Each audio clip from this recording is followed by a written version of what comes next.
let's talk about finally your charities. So you've Sure. raised close to $27 million Mhm. so far. How was that money raised, and what do you plan to do with Sure. it? Well, I volunteered for a medical research charity called the SENS Foundation back in 2006 in Cambridge, founded by Aubrey de Grey. Great guy, very smart guy. And I always wanted to do more for them, and I never got around to it.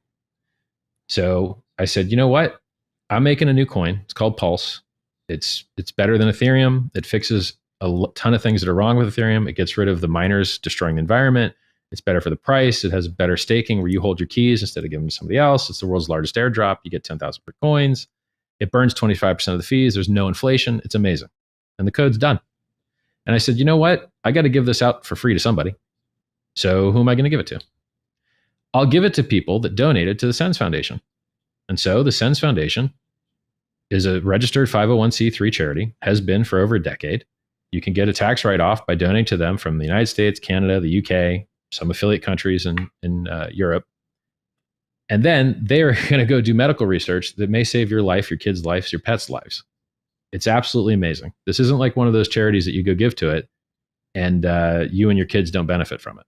This is something that can benefit you and your family and the rest of mankind for the rest of the time that we're on this planet. So their annual budget was about $1.5 to $2.8 million usually. Occasionally, Vitalik Buterin, that founded Ethereum, would hit them with $4 million. He hit them with $4 million a couple months ago. Hit them with $4 million in 2017. Anytime we get one of these big run-ups, which, by the way, is usually following by a crash, which I think we are due for the rest of the crash. We're already down half. I think we'll go down another 75% to an 85% total drop. Wait, Nobody else thinks that. 80% total drop for what? I think Bitcoin will tap $10,000 from its high of 65,000 because that's what it normally does. It drops 85%. Ethereum usually drops 95% because it has lower liquidity. So it acts like a leverage position on Bitcoin to some degree. Well, so Bitcoin runs up, ETH runs up higher. The people in the Bitcoin ecosystem tell me, look, Bitcoin is unlikely to do what it has been doing in the past couple of cycles, which is drop 80%, precisely because new institutional money have already been placed in the Bitcoin ecosystem. Institutional investors now with more money are likely to make the coin less volatile, so to speak. It's not true. How would you respond to that? They're wrong and I'm right. I have a history of calling the top. I called the top on the day. I called the $65,000 top on the day and drew the chart. And then I told you that last cycle, Ethereum topped 27 days later. Guess what happened this cycle? Exactly 27 days later, Ethereum topped. I got it 100% right. You couldn't possibly do better. And I did the same thing in 2017. So if you go to richardheart.com, you'll see me bragging about all the things I get right. And I don't delete stuff. So it's not like I'm deleting bad calls. No, I made one call on Bitcoin in about 2 years, and it was to call the top. So all those guys that have these fan fiction theories about, the price can't go below the cost of mining. They think that the cost of mining holds the price up. Nope, didn't last cycle, won't this cycle. Mining price follows the price. It doesn't lead it. People look at trailing indicators and think they're leading indicators, like Google search volume. You can't trade the Google search volume because it's a trailing indicator, not a leading indicator. These are reflexive systems. They do not have base demand. You do not have to pay your rent in crypto. It is a purely speculative play. The people bought because the price went up, so they bought, so the price went up, so they bought, so the price went up, and then it gets punched in the nose hard enough where it drops outside people's comfort zone, and the people that bought the dip lost. You could have bought 20% dips the whole way up for a year and made a killing. But this time, when you bought the 20% dip, you lost half your money. And now people will sell because the price went down. So they'll sell because the price went down. So they'll sell because the price went down. And this concept that the world's richest guy can buy, who do you think is going to follow him up? Do you got another world's richest guy waiting behind there to follow him up, to buy his bag, to buy the top right after him? It's crazy. No. Once you've already got the world's richest guy on board, it's time for a dump. You got him. And then when you finally shake everybody out and you get the last weekend out, then you get to go up again. I've been in this for years and years and years, and I have seen these cycles over and over again. And I'm the guy that calls the prices right. And all these other guys that talk, link me to their price call and show me where they overperformed. Okay, so all right, so price call history aside, so you're talking about a drop down to $10,000. Why are we in a bear cycle right now? Well, basically, in a reflexive system, you have a parabolic rise up. And what that means is that you make larger candles in shorter time frames. So candles have, usually you're watching the daily candle, weekly candle, and they get longer and longer and longer and shorter time frame, and it looks like a hockey stick. And when you finally fall out of the parabola, the rule of thumb is that you drop 85% of the move. But in Bitcoin, you don't just drop 85% of the move normally, you drop 85% of the total. So we have seen hockey stick run up, fall out, drop 85% over and over and over again. And you know what else we normally see? There's a chart you can Google called the psychology of a market bubble. Run up, dump, return to normal, the bull trap. This is where we are now, in my opinion. So Bitcoin went in 2017, end of 2017, it went to 20,000, dumped to 10,200, and then went back up to 17,400. It went back up from 10 to 17. It went up 70% again. Got everybody long, down to 6,000, bounce a little bit, trapdoor opens down to 3,000. Bump and run bottom, up to 14, which was a Ponzi scheme out of China called Plus Token. Then they got arrested. Day of their arrest in China, doom, back to 3,800. Find a bottom, go back up. COVID dip. Bitcoin dropped 65% in 2 weeks. What's going to happen to HEX then if Bitcoin drops to $10,000? Bitcoin already dropped over 55%. HEX kept making new all-time highs. Ethereum already dropped 60%. I'm sorry. Bitcoin dropped over 55%. HEX made new all-time highs. Ethereum dropped over 60%. HEX made new all-time highs. HEX is decorrelated from Ethereum and Bitcoin because the majority of its liquidity is tied to the dollar, not tied to a cryptocurrency. Most cryptocurrencies move up and down together, not because of an evil mastermind where there's someone saying these are sympathetic products so they should trade similarly. It's actually just because they're bonded by the liquidity in their trading pairs. So there was a thing called, I'll tell you where I learned this. I'm the person that popularized this idea. I call it Hart's Law, that the reason all prices move together when things are traded versus each other is because they're bonded together by the liquidity in their pair. There was something called unisocks, literally just a pair of socks. They created a trading pair versus the Ethereum unisocks pair.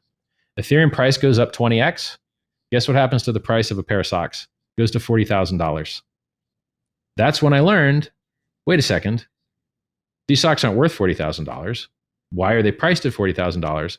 Because you can exchange them for something that went up in value 20x. And so when you have things that are tied together that are interchangeable, anytime one of them goes up versus a dollar, it pulls them both up versus a dollar because they're interchangeable. And then if the world wants to exert force to make that stop working, it takes active, you have to keep selling the price down. Like if you buy Bitcoin and the price goes up 10x, you've got to sell massive amounts of your coins to try and maintain whatever you think your proper ratio should be. Oh, I only want 1% in crypto. Well, you're going to have to sell it a lot, dude, because it will become your whole portfolio because it appreciates so much. Just one point, Richard. You said the HEX's liquidity is tied to the dollar. What do you mean by that? Yes. Well, when you go total up all the order books for a speculative instrument, you can see what the numeraire, the denomination of those order books is. So in cryptocurrency, such as Ethereum, the majority of the liquidity for Ethereum is Bitcoin. And the majority of liquidity for Bitcoin is the dollar. And so when Bitcoin moves down versus the dollar, Ethereum moves down versus the dollar, and all the altcoins tied to Ethereum move down versus the dollar. And when Bitcoin goes up versus the dollar, Ethereum goes up a little bit more because it has less liquidity, so it acts like a leverage position. And then the altcoins go up even more because they're even less liquid. And so what you have is a movement like this. Bitcoin goes up, Ethereum goes up more, alts go up more. And then when the market peak comes, when you fall out of your parabola, Bitcoin goes down, Ethereum runs for 27 days, and then it goes down more, and then the alts go down more until you finally reach capitulation at the bottom. This is how a reflexive system works. You're not going to find these ideas anywhere else. So it's a good thing we're talking. How does that relate to HEX being tied to the dollar? Well, we don't have that cascade of liquidity. So Bitcoin pulls Ethereum, we don't care. Only 15% of liquidity in HEX is tied to Ethereum. 85% is tied to stable coins that are tied to the dollar. So when the HEX price moves up, it's because people buying HEX. Stable coins. Okay.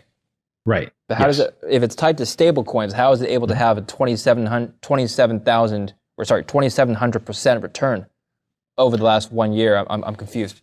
Well, the same way that Bitcoin did. People buy it and they don't sell it. So anything that people buy and don't sell is going to have insane price performance. I see. There's just very little of it for sale. Is there a cap? Is there a market cap on Hex, by the way? Sorry, is there a coin limit? Sorry, not a market cap. I meant coin limit cap. No. But you have to understand, inflation in Hex is not like inflation anywhere else. If you're an average length staker, there's no inflation to you because you're just rewarding yourself with extra coins. Inflation in a system with negative externalities like Bitcoin or Ethereum is very damaging because it goes to destroy the environment and harm the price. But inflation in Hex, who's it going to? The people that hold the Hex. So it's not causing negative externalities. So the inflation in our system is nothing like the inflation in other systems. Furthermore, even if it was, it's very low. It's 3.69% maximum, which is equal to and less than the 3.89% that Bitcoin had when it first did 20,000. Okay, excellent. Well, Richard, I want to thank you so much for coming to the show today. Can I mention one thing? Absolutely, sure. If you want to support medical research and you want to save your lives, your friends' lives, your family's lives, someone has to do it. And unless you're going to become a biologist and start doing it yourself, you got to pay some people to do it. Go to sens.org. It's only about 12 hours left. And even if it ends and you don't make it by the 12 hours, go there anyway and consider donating some money to save some lives, because you don't want to do what Steve Jobs did. Steve Jobs died a very rich man, and he's a very dead man now. He lost the game. He knew he was 40% likely to die of heart disease, 40% likely to die of cancer, and curing either one of those is only worth 3 years, because the decaying system just causes the next thing to kill you. We need things that will give us 3 or 4 years, because getting those things will be worth more than killing or curing cancer or heart disease, which kill 40% of people. No one else is going to tell you these numbers, but they're the facts. So go to sens.org and consider donating. All right. Well, I appreciate the philanthropic work you're doing on top of the projects you're working on, as many people would at Richard. So thank you for that message, and thank you for coming on the show today. I appreciate it. My pleasure, man. Thanks for having me. And thank you for watching KITCO News. Don't forget to subscribe to our YouTube channel and follow me on Twitter at DavidLin_TV.